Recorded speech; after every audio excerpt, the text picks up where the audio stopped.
When Roy Jakobs became the chief executive officer of Philips in October of 2022, the company's stock was in a free fall after the recall of some of its medical devices.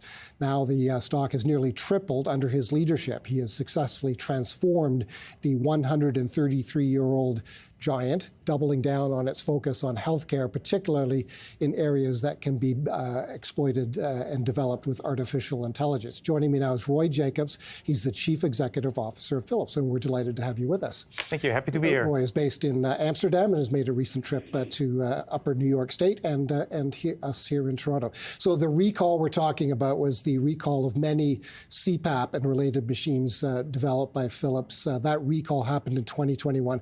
What was the state of the company? What was the state of morale at the company when you joined in the aftermath of that event? Yeah, it had, of course, a big impact because, you want your products to function properly and actually, therefore, to go out with a quality recall is something you don't like to do. Secondly, it had a big impact on the company performance overall.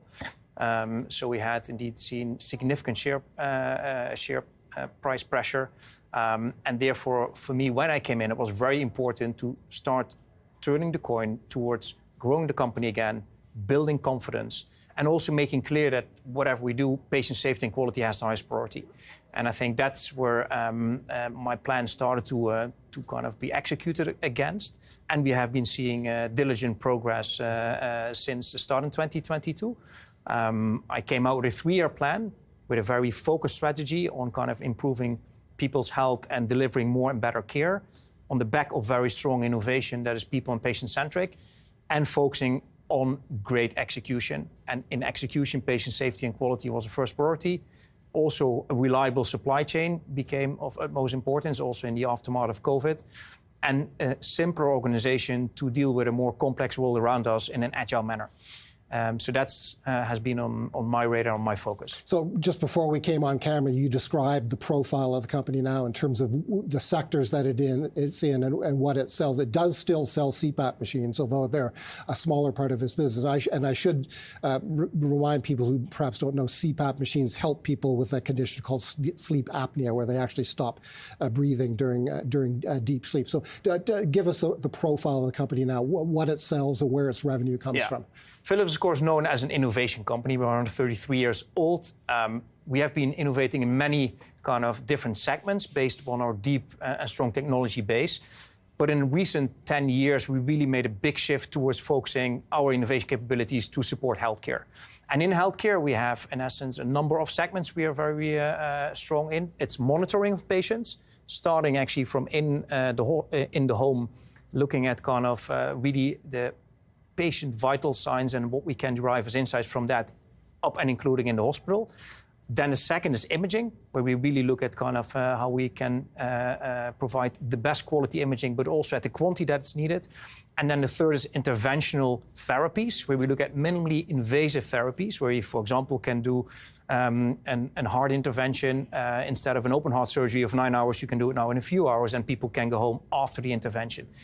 Furthermore, we have a very strong informatics and AI supporting strategy, where we actually have an open platform that connects the workflows in these different platforms and segments. And we still have a part in the home, because we believe also that if you provide care to people, there's a piece of self-care before you turn into sick care. Mm-hmm. And in that, we have oral care as a very kind of well-known area of the Sonicare toothbrushes. We have our male and grooming business, but also a mother and child care business. So it is a kind of 19 billion company, of which sleep and respiratory care is still part, but it's 1 billion out of the total of 19.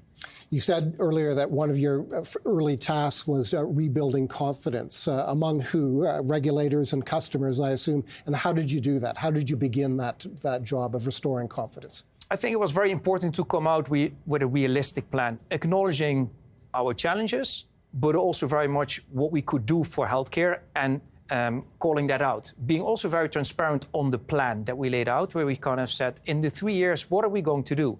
And then also being clear on, if you on a quarterly basis and track our progress, what have you been really achieving? So I think for me, the say-do ratio is very important if you start to rebuild trust.